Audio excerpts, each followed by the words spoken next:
The dinner party was really kind of a surprise to me. I had never hosted a dinner party before, and lo and behold, this thing's lasted almost a decade. Hi, welcome everyone back to our Hello podcast. And today with me, Malena Varel, which you all have seen and heard. And I'm telling you, you've heard from her, but she has wisdom and she's just a dear, dear friend for 30 years. And then we've got Faye Smith here on the other side. And I think we've all been good friends for 20 years. Oh. 25? Well, maybe you and I have known each other longer. So we go back a ways, everybody. But today we're going to just talk. We're going to do two different podcasts. But Faye, thank you for joining us. We love you. We admire you. And one of the things we wanted to bring up, because we always want our podcast to be really helpful to whoever gets to view it, is one of the things that we all have talked about, but how you opened your home about almost 10 years, ago. What I wrote down in my notes, and then we're going to hear from you and hear from Malena and just our encouragement and just what people can do to sort of follow in your footsteps. But I said, love your neighbor. I think you do that so well, and thank you for that great example. And then also in the book of Acts, it encourages us to have people in our home to break bread together, have food together, encourage one another, become sincere friends, help people feel like they belong, and fight against loneliness. So I think just give us a little bit of a background, Faye, of how you started that. You call it a dinner party, which is just wonderful, but you just said earlier they've become all friends, and you've seen all of them through so much, Faye. So tell us what's on your heart with your dinner parties that you started. Starting the dinner party was really kind of a surprise to me. I had never hosted a dinner party before, and lo and behold, this thing's lasted almost a decade. So before that, my husband and I, Mike, would lead worship, and we were at Sojourn Church, and before that, we were at a different church, and we were always on a worship team or leading the worship and singer-songwriter, and that was kind of my focus. And then I've always been a big proponent, big believer in the local church. So I would always want to, that's where my friendships were. That's where my kids' friendships were. It was always very important to me. And there was a time then we that the Lord was doing something different. And it's, sometimes your calling is one thing in one phase of life, and then it looks different in another phase of life. And so I was just minding my own business when when the Lord kind of started to show me that I am going to be interested in women's lives. And I'm like, well, that's just different. Because I have to interject, you both are really good at that. I think you both are really good at, noticing the women around you and seeing what you can do to be a blessing and to encourage them and become friends. I'm not sure I was always that way, but it kind of evolved into being that way. And it's kind of like, some would say, well, how did you know that the Lord was doing that in you? And the reason I knew is because I really wasn't that interested before. And all of a sudden women were talking to me, and I was very interested in what they were saying. I'm like, and then what happened? You really do care, because we were having fun before we started filming. It's just a little bit about ourselves. And I think you really do care. You're really sincere. I do. And people pick up on that, right? Don't you think people pick up on that? I think they do. And I think you have such a gift for looking out and seeing and noticing. I guess God's prompting you and pointing you in the right direction as far as going to that person that needs companionship, that is lonely, that doesn't have anyone else, or maybe they're just going through a crisis. I've seen that happen too, where you've hit some of these people just at the perfect time.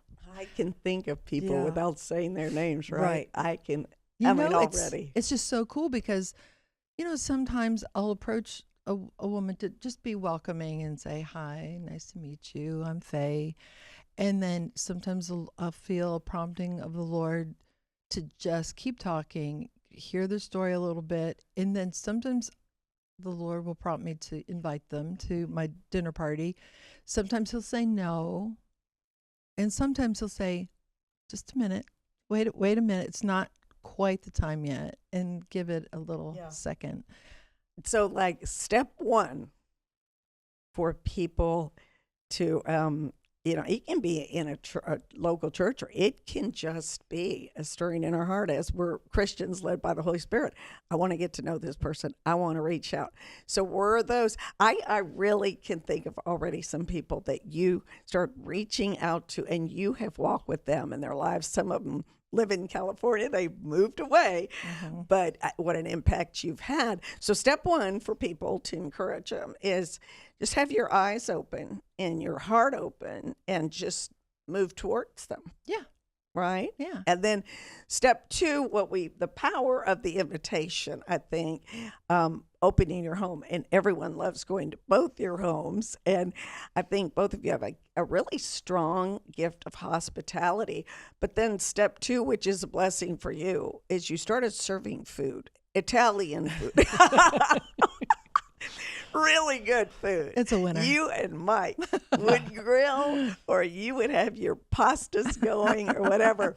And it doesn't have to be super fancy. I think, the food, right? I mean, what did you do? Okay, I have to say this because Faye's always told me, I always compliment her when I've been over there. And you told me one time, you said, I'm a one-trick pony show. You always or something say to that that. effect, because you made this incredible pasta that had some kind of orange cream sauce. My orange basil There you cream go. sauce. Yeah, that one. Look at there. That is one of my favorites. Yes.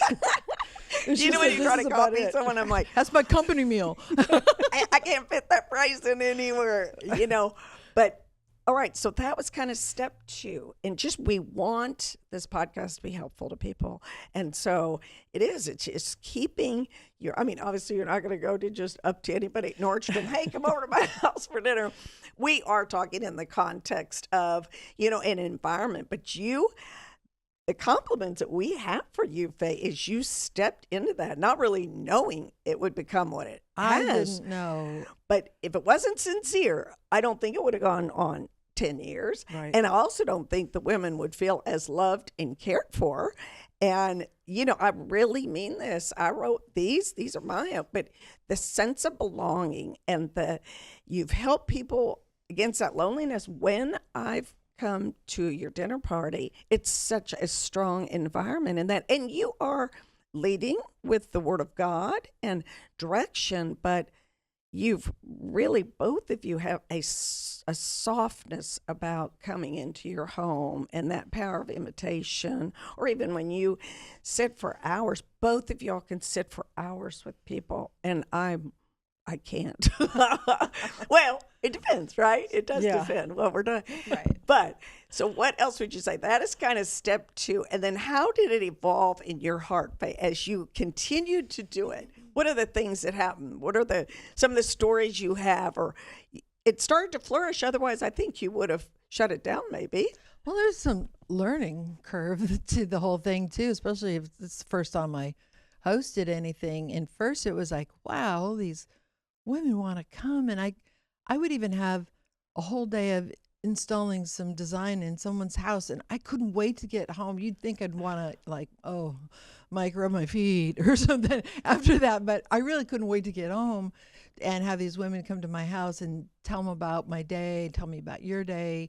And we just grew in friendships. But as it evolved, part of the learning curve for me was to know that the nature of small groups is that they evolve themselves. People will move. People will get married. They'll have a kid.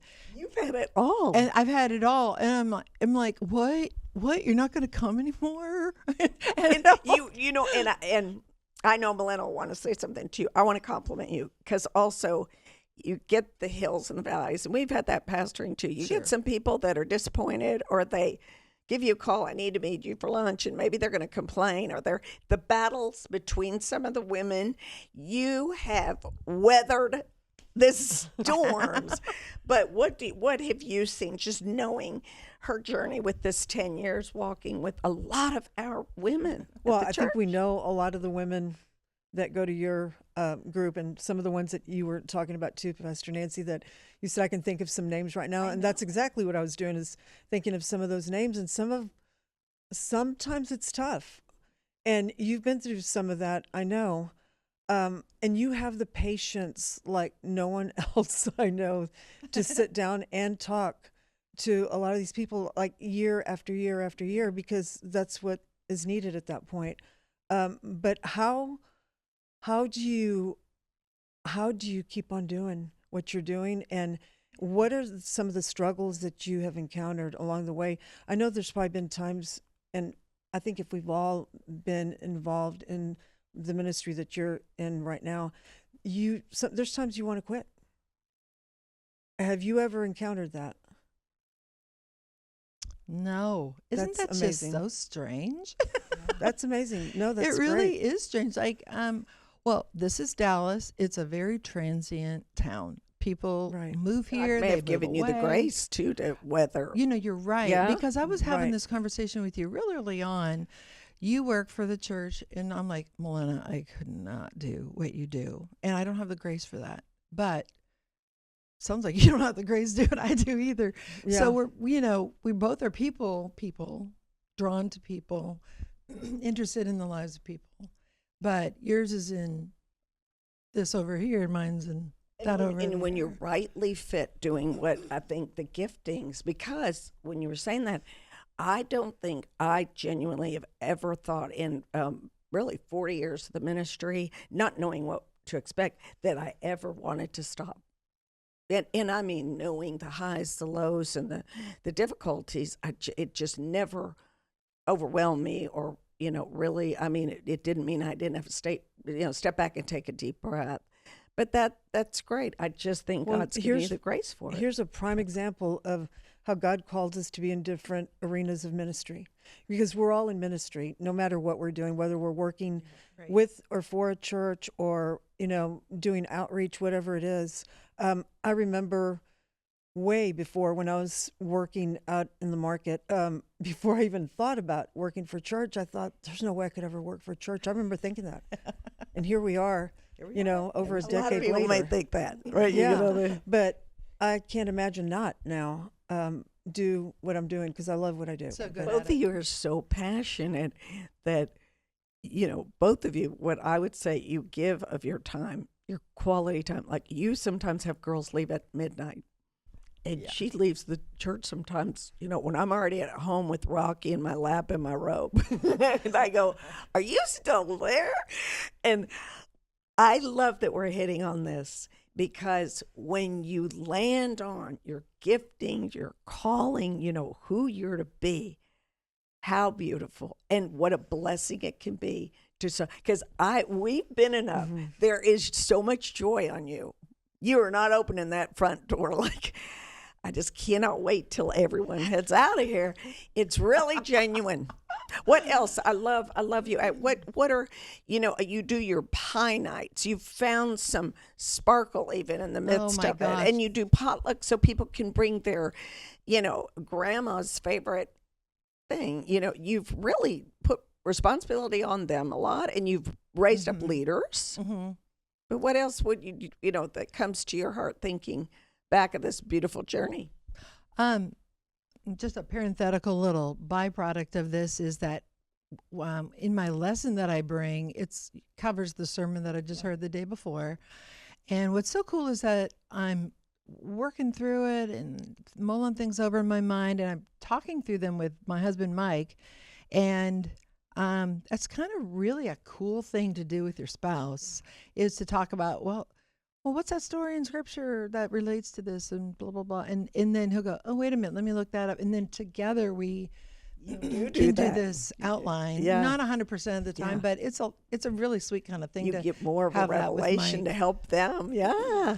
Yeah. I love when you transition. That was years ago, but you did. You thought, instead of them hearing it for one hour on a Sunday, I'm going to bring it back to them on a Monday night, and we're going to go back over it. And you have it outline, and It's just And it goes back to what the Lord had deposited in me at the very first. And, I don't know if you feel this way. Tell me, have you heard a couple? I'm Pastor Joe's, the sermons here are at Trinity are wonderful.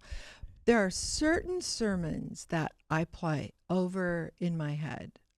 I can think of two right now. But that first kickoff of the dinner party at my house, where I'm like, is this you, Lord? Is this really? Or was it just indigestion, or was it just the Lord? And I love this because you're sharing with us, you wanted it to be a spiritual gift as well, because it's one thing to just be phenomenal and on the cover of, all these magazines that you can do the Martha Stewart thing, but yours was, I really want to make a difference in their life. Yeah, and so that Sunday, Pastor Joe's sermon is one of the pinnacle. It was when all you can do is stand. And it was so good. It's good always. And That then never he said, gets old. and then he said, no, I'm kidding. but it was just so good. And so I had written some notes. Like, I was very proactive. I'm telling you, this is the first kickoff night. And I'm like, Lord, if this is really you, I'm going to be available, and I'm going to open my house, and I'm going to do my part and take notes on the sermon so I can throw it out there and have to see if they bite. And so I had typed them up because I'm a typer-outer with lists. And you sure are. Sometimes they're like 2 pages, like single space. I know. Now let's talk about I use my iPad to watch Netflix. No, I'm just kidding. I mean, I love that you do what you do. And so I had gone inside to get my paper, and I came out, and they were already talking, and they just organically had hit point 1, 2, 3, 4 that I was going to bring up that night. I'm like, you guys, this is amazing. I was wanting to talk about this tonight, and so I was praying about it, asked the Lord, and he brought these points to mind, and you guys have just started this. And so how about, this is the very first kickoff now, how about we do this again next week? What do you feel? I mean, you don't have to if you don't want to, but are you free? And they go, yeah, I'm free. I'm like, all right, invite just one person that can, flow with us, and no one personality that will dominate or anything, somebody who can really flow with us. And because my house is just only so big, we can't go nuts. But I have to jump in and tell you, I appreciate, I just think you've been honest and truthful, because some of the personalities do tend to dominate and they don't want to. And so I think sometimes you can help people see maybe just, it's okay, settle down, be at peace, learn to listen, I'm speaking to myself. So I appreciate when people help me. And Pastor Joe will, even in our meetings at the church, he said, Nancy, you're so passionate. And obviously you're my wife. So everybody's like, okay, we're going with that. And I've learned to, try to dial it down and step back. And anyway, I did want to interject. I think, Faye, that you have beautifully, called someone and meet him for lunch. But it's not with this anger or hatred. It's like, it's a level of maturity. I want to help them see something they don't see. Now, whether they take that truth or not, it's up to them. Yeah. And it, one-on-one, when I meet with the different ones from time to time, they'll tell me things that they would never tell in a big group, and it helps me to get in their head a little bit. It helps me to see what the needs are in the women that may not come to the surface on a Monday night. So it has a real value. Yeah. I came to one meeting, you circled us up in the backyard, and you just waited on everybody. They had a word of encouragement for the women in the circle. I think we were holding hands. It was so beautiful. And that's when I first got a glimpse of Amy Schleiser, and I was like, oh my goodness, because she will just absolutely just share an experience. It's so cool. Yeah. What are some of your memories at it over Well, I was there just at going to her say, house? Pastor Nancy, you said Faye was waiting on you. Now, earlier, Faye said that Mike's the one that does the waiting on, and she likes to get waited on. What was it? In the marriage, that's our dynamic. Yeah, I love it. It works, right? It's working. Yeah. It's been working for 43 years. You We've got a been married. great marriage. Yeah. And I Mike does like you do the as hospitality well. part for Yeah, sure. he really does. Yeah. It is so nice to see when, and I have to be honest, I mean, our first years was just, we got married in like 3 or 4 months of meeting each other. So we battled. We were so different, but God kept us together. But it's okay too. I think it's okay if people coming behind us, if we have both stories. We haven't, we've really been good friends, or we had to work at this good friendship, because now for us, it's such gold. We're so thankful that we had people to help hold us together. And it's one thing you can stay together, but have a bad attitude and turn your backs on each other. There's another to embrace and go, wasn't this God's plan? In a good thing. But what else do you want to bring up? I mean, I want to tell you before is last year or the year before, we went on a retreat, and I was laughing. You like retreats too. I do. And you've always wanted us, to do retreats. And I thought, well, some people are retreats and so, but when I got there, I wished I'd brought my bag to spend the night, because you create this atmosphere. I did want to bring that word up. I think the atmosphere, don't you think she creates an atmosphere that is so good and easy for people? I think they can heal being around that atmosphere. I just wanted to say, just piggyback on what you just said, because creating that atmosphere is what a lot of people, including myself, get stuck on. All the little details, when you make it so easy, and I think we need to encourage people that anybody can do what you're doing. Open up your house is what I'm talking about. Opening up your home and just being welcoming. I think a lot of us get stuck on the details, and if things aren't completely perfect, then we can't do it. Or we open our home, because once you finish it, and we get friends to go, will you bring the salad? Will you come but that's early? good too. Will you help with that?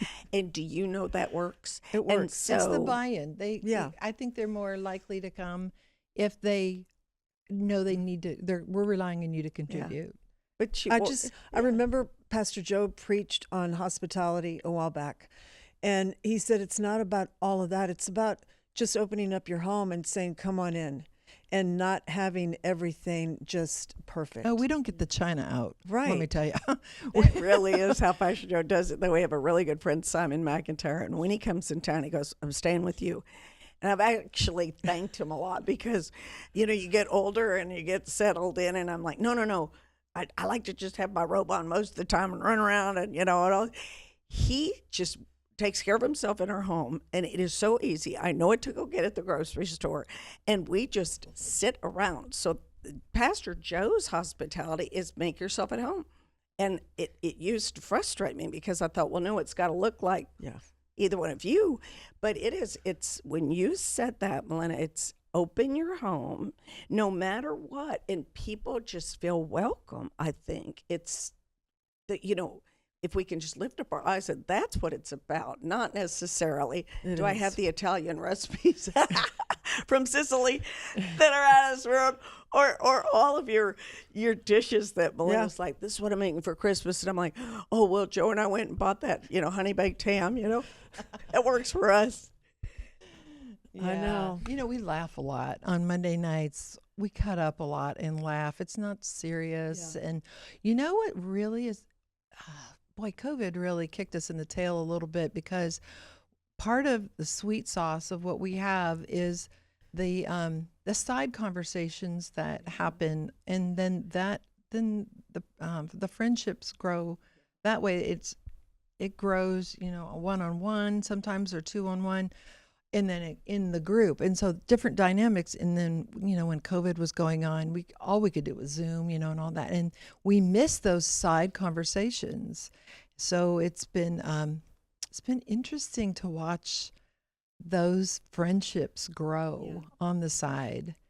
And as far as my inviting people, I've really had some divine appointments that were just one was, I knew the Lord was leading me to invite her to come, but I've never really had the Lord before that say, not no, but not yet.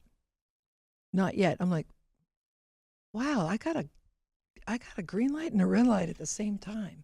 Yellow light. Then you got a yellow light. Yeah. And then I got Hang yellow light. on. So I'm going to pause and I'm going to wait. And I'm not a good waiter. Usually I blow and go. Like, I'm not even going to make a list because I've already done it. I just want to keep going, and I either invite you or I move on or something. But getting the pause light was an interesting. I think that was the first time I ever heard the Lord say pause. That's interesting. Then did you huh? then you Then I approach her? wait. Yeah, I Yeah. approached later, but something had to happen. Yeah, First, that's and I watched maybe it. a perfect timing, in Yeah. in her life, Faye. Uh-huh. All right, thank you for this episode. And if Malena has anything, but I do want to remind us again in the book of Acts, and I just think of you when I read, but Acts 2:46 just encourage us always. Open our homes, create that atmosphere. It's paraphrased, obviously.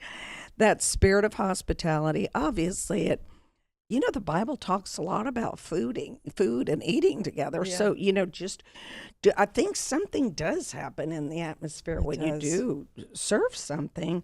But I just want to encourage, these are the things I did write down. But you, I think, have created an atmosphere for these women to have a sincere heart for each other. That doesn't happen naturally. Sometimes with women, there's a competitive spirit there. I think you've helped with that. Again, you've helped women that would be lonely otherwise, and you've brought a lot of healing and a sense of belonging.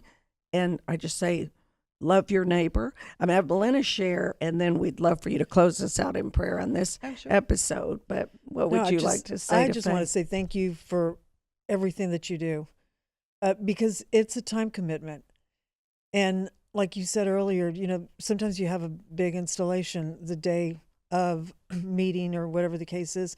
And I'm sure you get weary and tired, but then you get re-energized because people re-energize some of us, right? And some of us need to shut it down sometimes. But just a big thank you for doing what you do and doing it so well. Oh, it's my pleasure.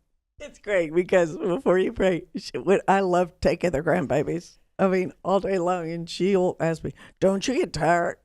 Don't you get tired?" I'm sure I do. Oh my gosh! But they bring me. I'm so grateful. They bring me such joy, and I think I know. Like tomorrow was my last day. There are some folks out there that this was Fancy's heart. This is how Fancy would sing, and this is how she would pray. And I think that I love you both. And you both have made such an impact on my life and others' lives. And I'd say, well done. And so we pray this episode encourages women. This one is about that power of the invitation. Come on in. And it could even start, Malena and Faye, with just, can you, you're really good at this. Can you meet with coffee? Some people need that before the walk in the door, and there are, 15, 25 gals in there. But I think that you both are moving towards it, leaning into it, operating in your gifts. And that is what we want to encourage, people to do. We'd love for you to close this out in prayer, Faye. Thank you. Sure. Thank you for being with us. Thank you. Okay, Father, thank you so much for all that you do in our lives and how you want to be intimately involved in our lives and our decisions and to hear from your throne. Thank you, God, for girlfriends, for friendships, that iron sharpens iron. And we ask for you to just continue to stir the coals until they glow in our lives and bring out the giftedness that were dormant, really, even that you would bring to life and to breathe your breath of life into things that have been dormant in our lives that you want to use, that you want to dust off and say, you have this potential, and maybe not in your own strength, but in my strength, I can do this through you. And so, God, we just lay all that we are at your feet, and we thank you for how you love us. In Jesus' name, amen. I love your voice.